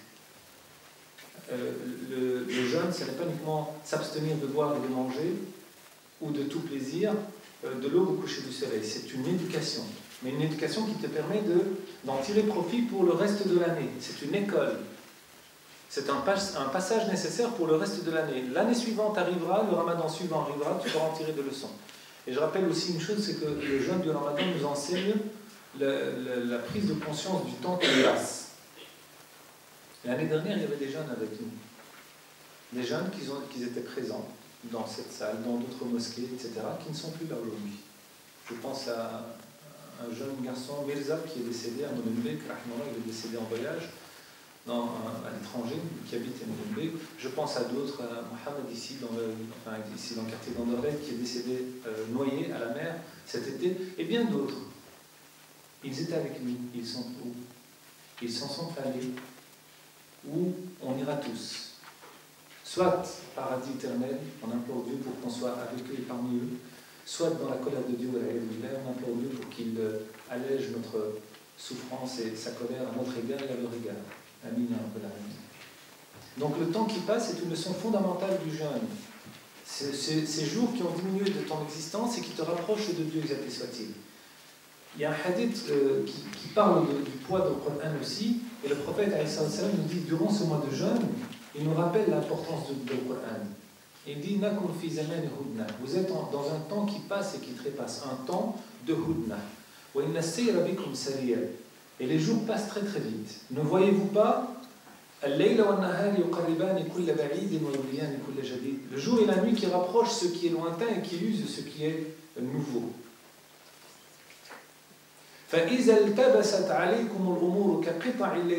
Quand les peines, les préoccupations sont lourdes à votre égard, comme le poids de la nuit qui s'étend, revenez au Coran. Il est véridique, c'est le livre de la véracité par excellence. Il est le message de al-shafa'a al-udma, de l'intercession. Il intercède en faveur du croyant le jour de la rétribution. Le meilleur des guides vers la voie de la droiture.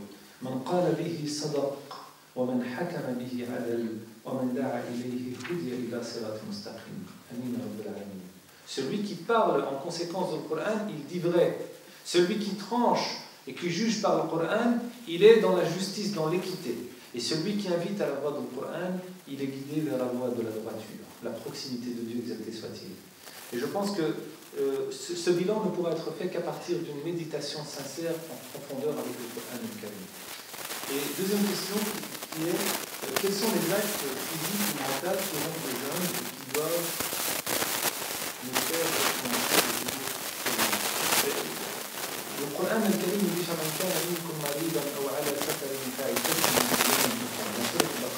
celui qui parmi vous est malade ou en état de voyage, un nombre de jours égal une recommandation, c'est-à-dire il y a des jours à refaire, à jeûner par la suite, après le mois de Ramadan. Et par la suite, Dieu exalté soit-il nous dit يريد الله بكم اليسر ولا يريد بكم العسر ولتكملوا العدة ولتكبروا الله على ما هداكم ولعلكم تشكرون. صدق الله العظيم. L'objectif, c'est d'être reconnaissant.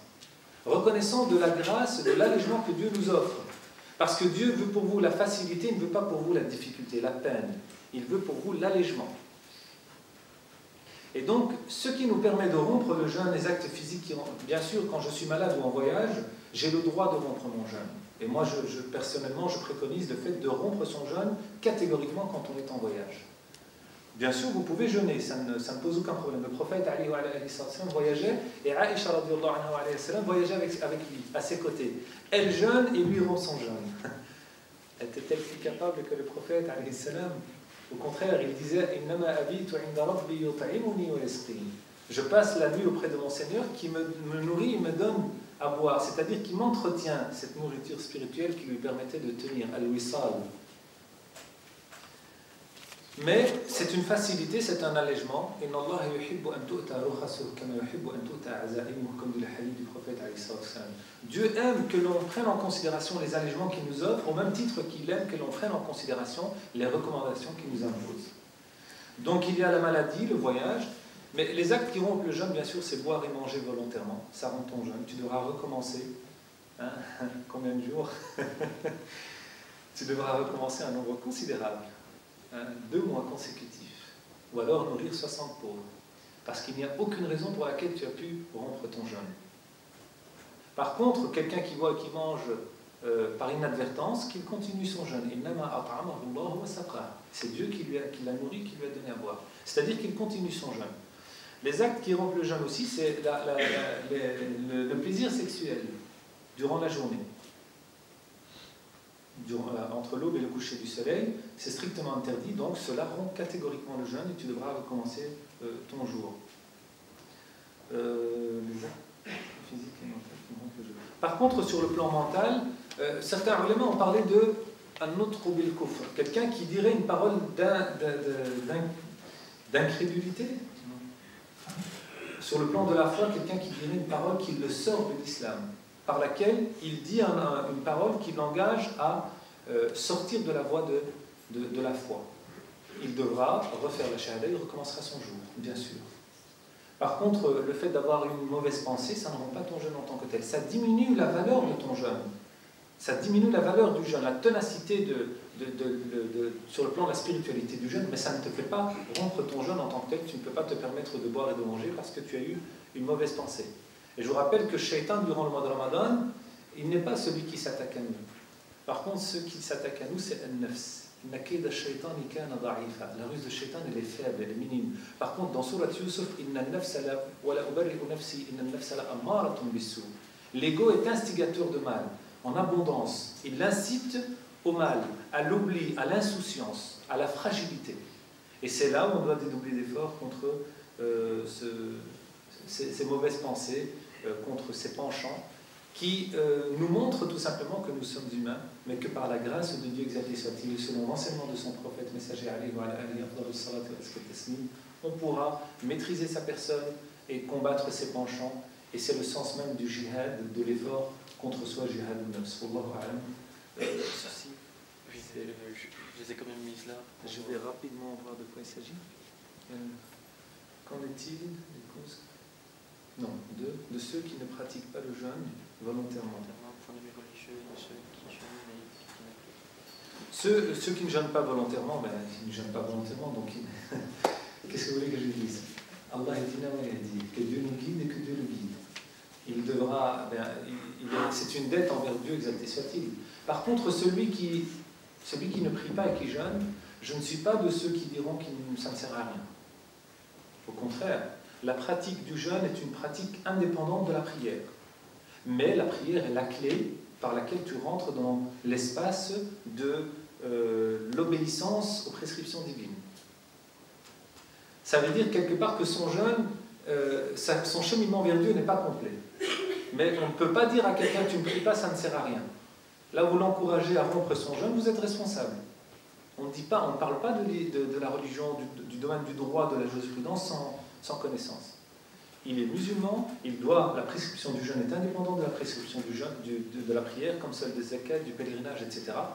Mais il manque l'essence même de la ténacité de sa pratique et de son dévouement à Dieu, exalté soit-il. Et si on ne profite pas de l'occasion du mois de Ramadan, quand est-ce qu'on va profiter de l'occasion pour pouvoir changer et réformer notre réalité? Si ce n'est pas maintenant pendant le mois de Ramadan, quand je jeûne pendant 15 à 16 heures et que je m'abstiens de fumer, si ce n'est pas maintenant que je décide d'arrêter la cigarette ou de rouler mon joint, quand est-ce que je vais le décider? Ça veut dire que je n'ai pas de volonté. Je ne suis pas maître de mes instincts, je suis esclave de mes passions.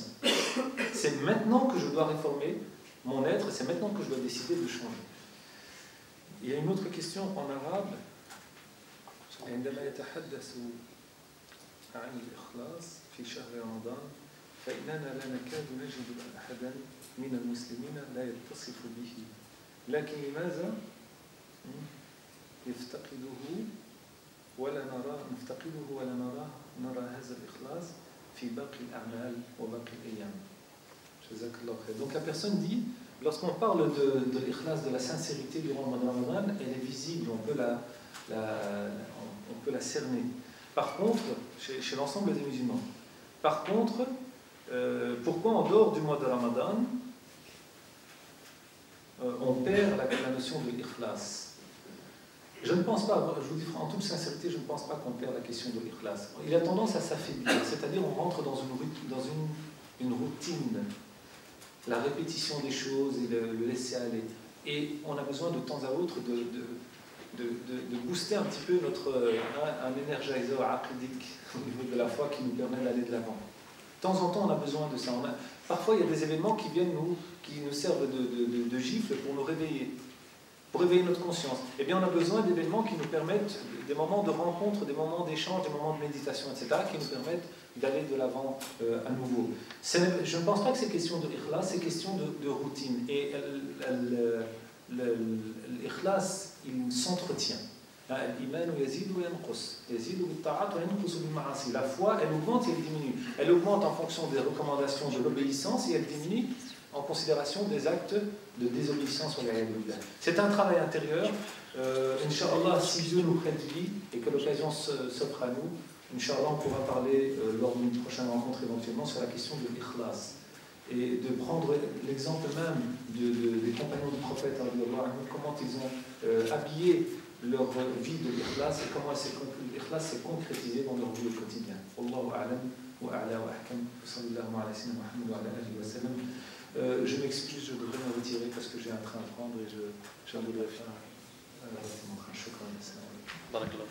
Le docteur est avec vous et Masha'Allah, elle a fait un exposé sur le plan de fiqh qui était pointu aussi. Que Dieu vous accorde de grâce et bénédiction, Inch'Allah.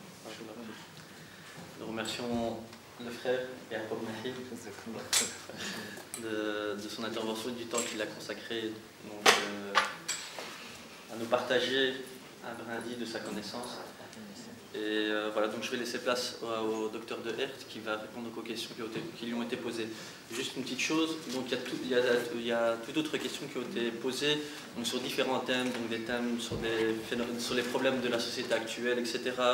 Ou des questions purement sur l'aspect pratique du mois de Ramadan. Ces questions-là, on en prendra soin, Inch'Allah, et on essaiera, dans la mesure du possible, d'essayer de le répondre soit via nos conférences via plutôt nos kalimas qui ont lieu juste avant la prière de l'Acha. Donc il faut savoir que la Ligue islamique interculturelle de Belgique organise avant toutes les prières de l'Acha donc une petite kalima. On essaiera Inch'Allah d'y répondre ou tout simplement via le blog qui se trouve là juste en bas du planning. Un blog, Inch'Allah, qui se transformera très bientôt en site internet, Inch'Allah, où différents onglets seront repris. Il y aura un onglet, il y aura un onglet donc, où il y aura le détail de toutes nos activités, une brève description de qui nous sommes, et aussi un autre onglet multimédia, où seront reprises toutes nos conférences, etc. Donc, Inch'Allah, vos questions, on en prend soin. On vous remercie déjà de votre participation même concernant cette question-là et grâce à cela, Inch'Allah, vous nous aidez et vous nous encouragez, Inch'Allah, dans notre démarche. Donc, voilà. Donc ici, il y a une première question, le saignement des dents. Donc quand une personne présente un saignement de dents, à partir du moment où elle n'avale pas le sang, ça ne rompt pas le jeûne. Enfin, c'est écrit dans différents livres, toutes les écoles sont d'accord là-dessus. Faire du sport durant le ramadan, exemple de la natation, accélère-t-il la détoxification du corps? Ben oui, bien sûr, dans la mesure où quand on fait du sport, on va augmenter le métabolisme, c'est-à-dire on va augmenter le rendement du corps, donc l'envie que le corps a de libérer son énergie. Bien sûr, on augmente la détoxification qui se fait aussi par la transpiration, etc. du corps. Mais donc, si je peux juste me permettre un petit conseil pour le sport, attendre peut-être les 2-3 jours qu'il y ait une petite inversion hormonale et le faire entre les 8 et les 12 heures après Suhoor. Enfin, le matin, Suhoor. Ouais. Et alors,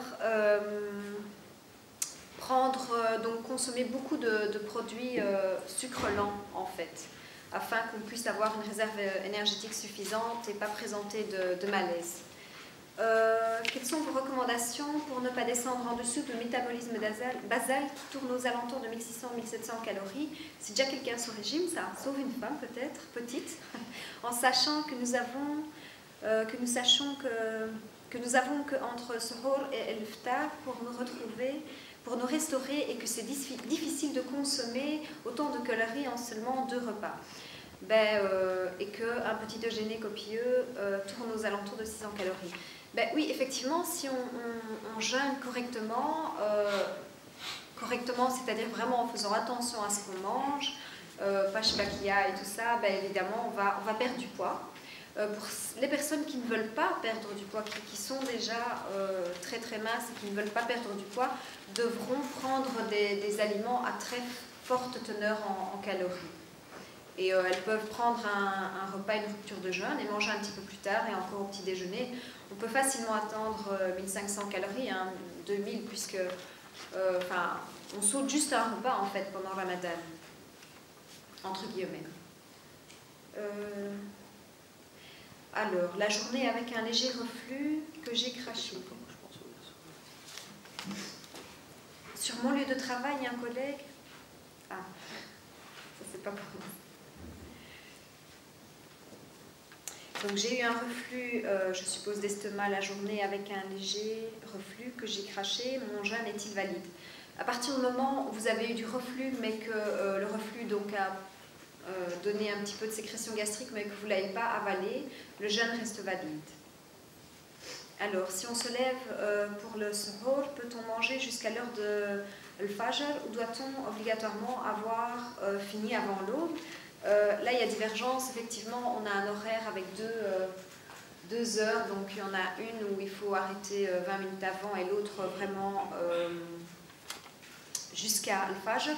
Je répondrai juste par un hadith qui est ici, parce que ce n'est pas de mon domaine, qui dit, en fait, le prophète alayhi salam a dit Bilal fait l'appel à la prière le soir, alors mangez et buvez jusqu'à ce que vous entendiez l'appel d'Ibn Maktoum, car il fait l'appel jusqu'après l'apparition de l'aube.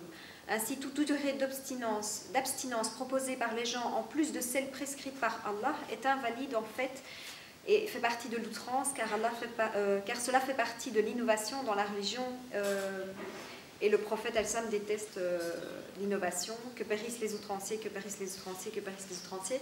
Mais évidemment, ça c'est un point de vue, on va dire, juridique de Cheikh Mohamed El-Utsoumain. C'est une école particulière. Donc il y a divergence.